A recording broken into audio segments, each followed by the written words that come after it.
निदा हमारे एंड पर भी यही होता है, sorry you know my husband sometimes जब कुछ ऐसे कन्फ्यूजन वाली चीज़ें होती हैं कि बच्चों को यू नो दे स्टडिंग कि वहाँ भेजना है, यहाँ करना है, अपार्टमेंट मूव करना है, some sort of major decisions which are not very major but important decisions I would say. His first question is, what's good for their mental health? Yes. He asks me, I'm like, okay, let's see. Let's sit and weigh the pros and cons. So then I'm the indirect, you know, person who will ask my son, क्या चल रहा है in the frame of mind, gauge that and then. So rather than putting finances first, rather than putting grades first, we put their mental health first. What is good? कहीं ना कहीं तो affect करेगा उनको, you know, जब तक वो गिरेंगे नहीं, वो उठेंगे नहीं. So somewhere we can't cocoon them so much. इतना हम उनको बचा के भी नहीं चला सकते. Exactly. कि वो unhappy रहें, because जब तक आप अनहैप्पीनेस सैडनेस फील नहीं करेंगे आपको पता नहीं चलेगा हैप्पीनेस क्या है. आप डिसअपॉइंटमेंट फील नहीं करेंगे आपको सक्सेस फील करनी है. So somewhere those setbacks have to be there for them to learn. But अच्छा, लेकिन फिर कंफ्यूजन भी होती है. जैसे फॉर एग्जांपल बहुत जगह जब मैं उस एज में थी तो मेरी अम्मा ने मुझे बहुत सारी चीज़ों से बचाया है, जो कि जब मैं मैच्योर हो गई तो मुझे पता चला कि ओह ये तो सही कर रही थी. उस वक्त मुझे शायद ये बुरी लग रही थी, रोकते टोकते और समझाते हुए कि नहीं तुम ये सब्जेक्ट चूज करो, ये ना करो. मतलब बहुत सारे ऐसे डिसीजंस जो बच्चे आजकल के ज़माने में हम उनके ऊपर खुद छोड़ते हैं. हमारे पेरेंट्स ने कहा कि नहीं नहीं नहीं तुम्हारे लिए ये सही नहीं है, तुम सही फैसला नहीं कर रहे, अभी वो उस उम्र में नहीं हो.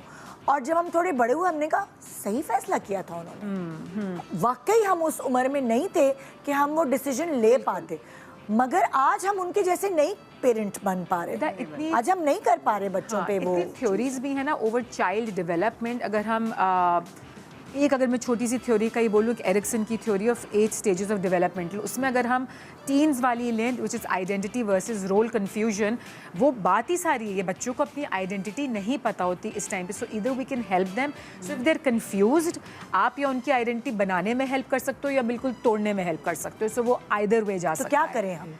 एग्जैक्टली. एग्जाम्पल देके समझाएं. आप एक चीज़ समझें कि बच्चों का जो थिंकिंग ब्रेन होता है ना, बच्चे अगर हम बोल रहे हैं बिकॉज हमारे तो 20 साल वाले भी बच्चे ही हैं, यू नो, जो हमारे एज पे शायद यही डिफिकल्ट एज है बहुत.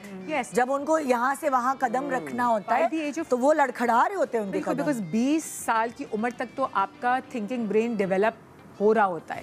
आपका इमोशनल ब्रेन ही 20 साल तक डेवलप कर रहा होता है, आपका प्री फ्रंटल कॉर्टेक्स. बिकॉज इसीलिए बच्चे इमोशनल होते हैं, इसीलिए पहले वो इमोशनल डिसीजन करते हैं और हम जो है वो हम थिंकिंग ब्रेन अपना यूज़ कर रहे होते हैं, बिकॉज उनका वो थिंकिंग ब्रेन डेवलप ही नहीं हुआ होता. तो कभी भी आपका बच्चा अगर कोई इमोशनल हरकत कर रहा है, इमोशनल हुआ है, it's there right to be, because उनका वो ब्रेन डेवलप हो रहा है. उनका वो थिंकिंग ब्रेन जब बोलते हैं सही सोचो सही डिसीजन लो, वो नहीं ले सकते. So for us to guide them कि ए रास्ते पे ये होगा, बी सी पे ये होगा, अब आप चूज करो आपने क्या करना है. हम सारी डिसीजन पे उन पे नहीं. अच्छा, गाइड करने का तरीका भी होता है. ठीक है, अगर आप खाली किताबी बातें उनसे करेंगे उनके दिमाग में नहीं आएंगी, तो क्या हम अपनी एग्जांपल्स देके उनको समझा सकते हैं कि देखो जब हम थे ना तुम्हारी एज के तो हमारे साथ ऐसा हुआ. But they don't relate to that. Why? वो कहते हैं कि ये आपका टाइम नहीं है, आपका वक्त बहुत डिफरेंट है. और हमारे बच्चे तो हमें कुछ ज्यादा ही ओल्ड समझते हैं. हाँ यार, समझते हैं हम डायनासोर भी देख कर आ चुके हैं शायद. और क्या ये भी है. वो क्वेश्चन होता है मम्मा आपने डायनासोर भी देखा हुआ है.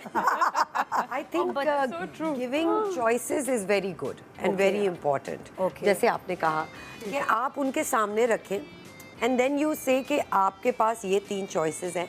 And I think कि जैसे इन्होंने कहा कि जैसे आपकी पर्सनालिटी है ना, वो ही बच्चा करता है, तो वो रिफ्लेक्ट करेगा. अगर आप शुक्र करते हैं हर वक्त तो बच्चा भी शुक्र करेगा. And I think in this day and age a parent saying कोई बात नहीं, ये मेरा बिजनेस कामयाब नहीं हुआ, अल्लाह तेरा शुक्र है.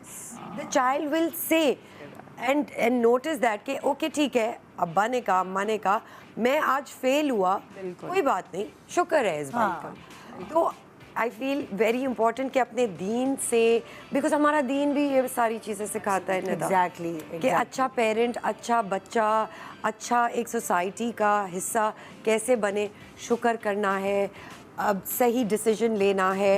और अगर आप अपने सराउंडिंग्स में वो देखते हैं, जैसे अ लॉट ऑफ टाइम्स माँ कहती है हमारा बच्चा रीडिंग नहीं करता, क्या आप बैठ के उसके साथ रीडिंग करते हैं? नहीं करते, तो वो रीडिंग नहीं. या आप खुद करते हैं, या आप खुद आज जब आपने खुद नहीं किया तो उसे देखा ही नहीं वो माहौल. You have to practice what you preach. जो बचपन में हम सुनते थे, प्रैक्टिस व्हाट यू प्रीच, वो आज भी हम देखते हैं. तो अगर आप उससे कह रहे हैं कि ये बहाना कर दो, बोल दो कि हम नहीं है घर पे, वो देख रहा है, झूठ सीखेगा, वो झूठ सीख रहा है. Right.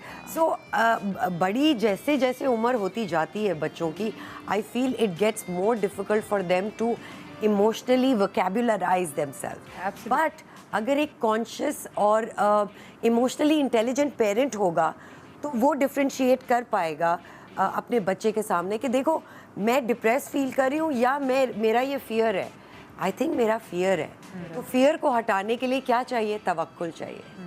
So these are the things that are also are anchors that help us become a better parent. बिल्कुल।